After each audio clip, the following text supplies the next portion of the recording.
موږ باید دا ومنو چې افغانستان جدي اقتصادي مشکلات سره مخامخ دی او هر یو مسلمان هر یو افغان دا وظیفه ده چې حل لارو سره راشي تر څو پورې دغه بحران نه موږ ووځو. په همدې نیت باندې انشاءالله زه به مختلف ویډیوګانې جوړوم او خپل نظریات به شریکوم تر څو پورې افغانستان اقتصادي مشکلات حل شي.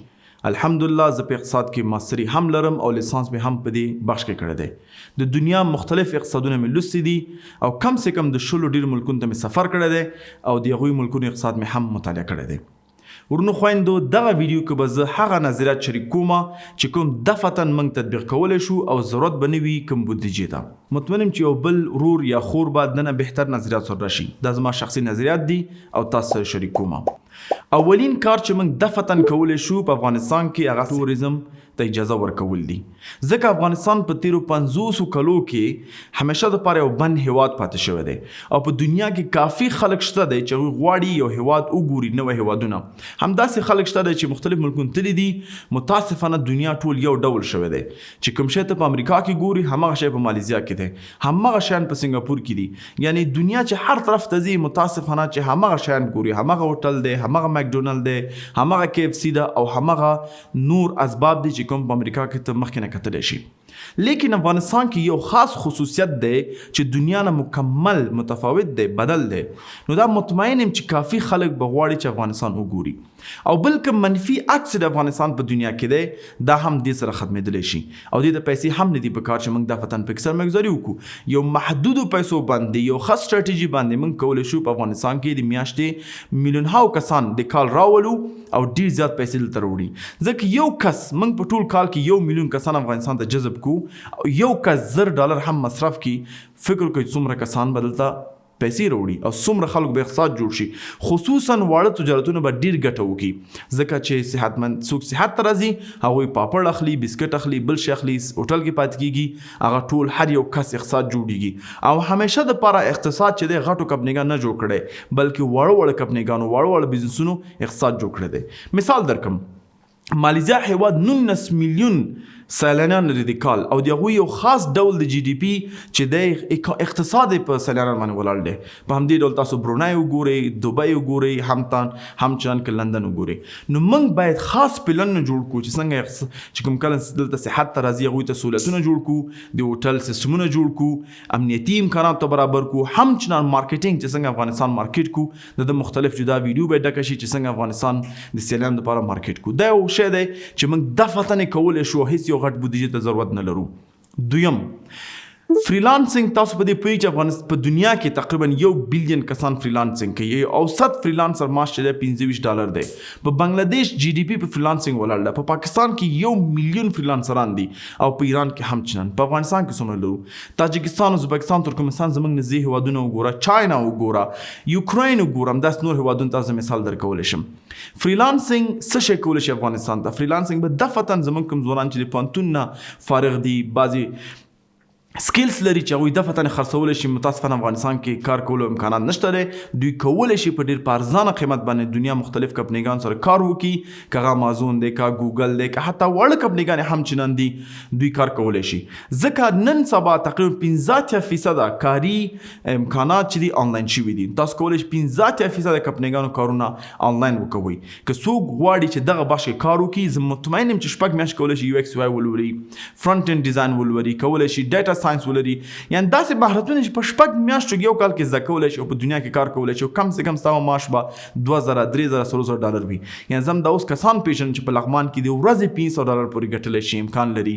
په هلمند کې یو ځوان دی چې شاغاسي ماشاءالله $50 د ساعت هغه اخلي چا سره چې آنلاین کار کوي.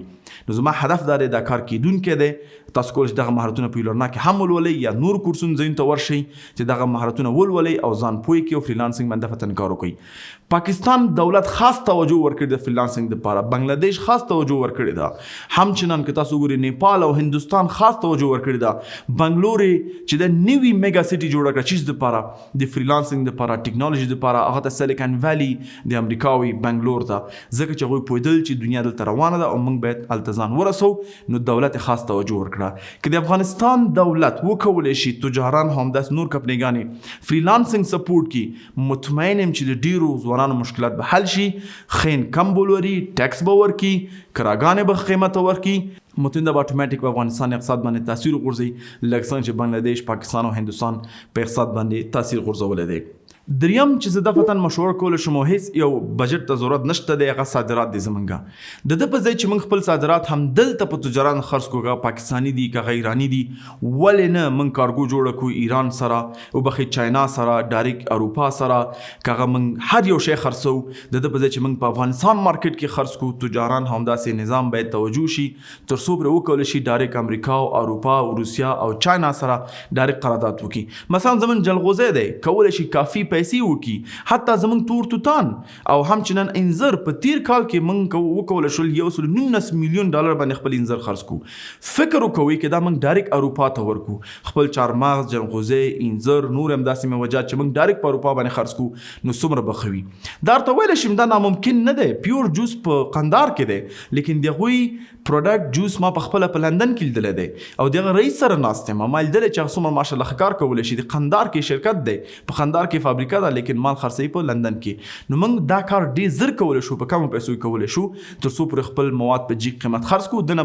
دنه چې موږ ټول موږ تمرکز او د فروشاتو ځای پاکستان وي یا ایران وي کولی شو دوی نه موږ بغیر نور هیوادونه هم وګورو که هغه ګلف هیوادونه دي یا هغه یوروپ دی او که امریکا ده. څلورم زما به مشوره دا وي چې په افغانستان کې ځمکه ډېره زیاته ده او افغانستان یو هیواد دی چې اوبه هم لري هغه اوبه چې قابل د استفادې دي هم زراعت ته هم څکلو ته. بل کاریګر پکې ارزانه دی. په دنیا په یو هیواد کې هم دونه ارزانه کاریګر نه ګوري کوم چې په افغانستان کې دی. ځمکه شته اوبه شته کاریګر شته نو بیا ولې خلک زراعت ته توجه نه ورکوي. کلیوالي زراعتونه او مالداري باندې تاسو تمرکز مه کوئ. لاړ شئ عصري زراعت وګورئ چې تاسو ته ډېر نتیجه درکړي ډېر تاسو ته حاصلات درکړي او زما تقاضا به دا وي وزارت د زراعت نه همداسې نور ګامونه چې خلک په دې کار کې سپورټ کړي. زه چې کوم بحث ما ترکانو سره کړی چې کوم په افغانستان کې کار کوي هغوی زراعت ته هم توجه کړې ده او موږ په خپله په قمر بنسټ کې په زراعت باندې خاص توجه کړې ده او افغانان بلد دي زراعت او مالداري سره نو دغه ځای باید موږ نور هم سپورټ کړو تر څو پورې دا کم کلیوالي خلک چې دي هغوی نشي کولی په ټکنالوژي یا په ټوریزم باندې یا په نور مسایلو باندې ډېر زیات کار وکړي ځکه جلغوزی نه لري ماشاءالله ځمکې او پټي لري لاسي کار کولی شي دوی باید په دې سکټر کې سپورټ شي تر څو پورې هغوی هم مصروفه شي او ډېر زر کولی شي موږ خپل اقتصاد جوړ کړو. مثلا یوکرین په زراعت باندې واقعا کافي غنم ورکوي ټوله دنیا ته. خپل امریکا د خدای بلا غنم او وریجې جوړوي. ته په همداسې وګوره چې ملیزیا انډونیزیا وګورئ چاینا وګورئ چې وریجې او غنم خلکو ته ورکوي همداسې نور زراعتي شیان چې دي. موږ باید ماشینونه راوړو نوي بوټي راوړو نوي زراعتونه امتحان کړو تر څو پرې وکولی شو ښه نتیجه لاسته راوړو ښه حاصلات لاسته راوړو او دې کې باید خلک توجه ورکړي. پنځم کوم چې آخري دی دا باید اصل کې دویم یا دریم وي ما په اخره کې اچولی په افغانستان کې باید قراردادونه دفعتاً بدل شي. ولې دا خبره کومه متوجه شي. دو مثال در کومه مخابراتي شرکتونه کوم قرارداد چې شوی دی MTN دی او که اتصالات دی داسې قرارداد شوی دی چې دوی هیڅ حق نه لري چې یو سرمایه‌ګذاري په افغانستان کې وکړي. فکر مثال در کوم دوی کوم تعمیرونه چې په کرا نیولي $40,000 د میاشتې دي دا یو وخت کې $1,00,000 لیکن په دې تیرو 20 کلو کې نه 15 کلو کې دوی څومره کرا ورکړې ده حتی موټر اجازه نه لري چې خپل ځان ته واخلي او استفاده کړي ځکه دوی سره کوم قرارداد شوی افغانستان کې به سرمایه‌ګذاري نه کوي. موږ باید هر هغه کمپنۍ چې د $1,000,000 نه ډېر امکان په افغانستان کې لري ډېرې پیسې ګټي موږ باید هغوی سره داسې قرارداد وکړو چې 25% پیسې ته باید دوباره سرمایه‌ګذاري کړي په افغانستان کې. فکر وکړه چې MTN یو کمپلیکس جوړ کړی وی اتصالات موږ ته یو سوپر مارکیټ جوړ کړی وی یو غټ ځای جوړ کړی ټاور جوړ کړی وی یو ښار موږ ته جوړ کړی وی. فکر نه کوي چې دا $1,000,000 چې ډایرکټ د افغانستان نه ووتل دا بیرته دلته سرمایه‌ګذاري شوي وی زرهاو کسانو ته به کار نه پیدا شوی افغانستان اقتصاد به نه ښه شوی. متاسفانه دلته یو اقتصادي جرم شوی دی چې هیڅ یو ملک به تا اجازه در نه کړي ته مکمل پیسې خپلې وباسي. همدا دلیل دی چې کیو نت په مختلف ملکونو کې بند شو ځکه چې هغوی ټولې پیسې ویستلې په 22 ملکونو کې هغوی بند کړه دا کیو نت همدا دلیل چې ټولې پیسې ویستلې. نو ولې موږ د ټولو کمپنیګانو دوباره قراردادونه ونه ګورو چې دا قرارداد دوی څنګه کړی ټولې پیسې دوی ځنه وباسي او که دلته سرمایه‌ګذاري لري. نن MTN خرڅه شوې ده دا باید نه وای خرڅه شوې بل چا خرڅه شوې ده که دوی کافي ته سرمایه‌ګذاري کړی وای نن به MTN خپل کمپنۍ په افغانستان کې نه خرڅوله په بل چا باندې ځکه سرمایه‌ګذاري نه ده کړې څادرو سره دی چې کله مو غواړي وتلی شي ځکه چې کوم سرمایه‌ګزاري کړې ده هغه په اسانه خرڅی شي که دوی دلته سړک جوړ کړی وی یعنې سړک کولی شي پرایویټایز کړي ته کولی شي یو مارکیټ جوړ کړي ته کولی شي یو ښارګوټی جوړ کړي ته کولی شي یو غټه شفخانه جوړه کړي نو د خدای بلا کارونه دلته کېدل د خدای بلا فکر کوم صحیح حالت نه دی خو لیکن دلته ډیر زیات کارونه کېدل او افغانستان اقتصاد جوړ شو سره نو زما به تقاضا دا وي چې دوباره به ټول قراردادونه ولیدل شي چې $1,000,000 نه ټول انکم زیات لري یا کېږي چې $15,00,000 چې خلک انتخابي او دا قراردادونه باید بدل شي تر څو پورې هغه قرارداد دوباره وکتل شي کوم چې د افغانستان په ګټه دی نو انشاءالله دا 15 شیانو چې دفعتاً موږ پرې کولی شو کار همداسې 15 شیان به زه نور مشورې ورکم او بیا به په اوږدمهال اقتصادي پلان باندې بحث وکړو چې اوږدمهال باید افغانستان څه وکړي تر څو کولی شي یو سوکاله هیواد د اقتصادي ادرس نه پاتې شي جزاک الله خیره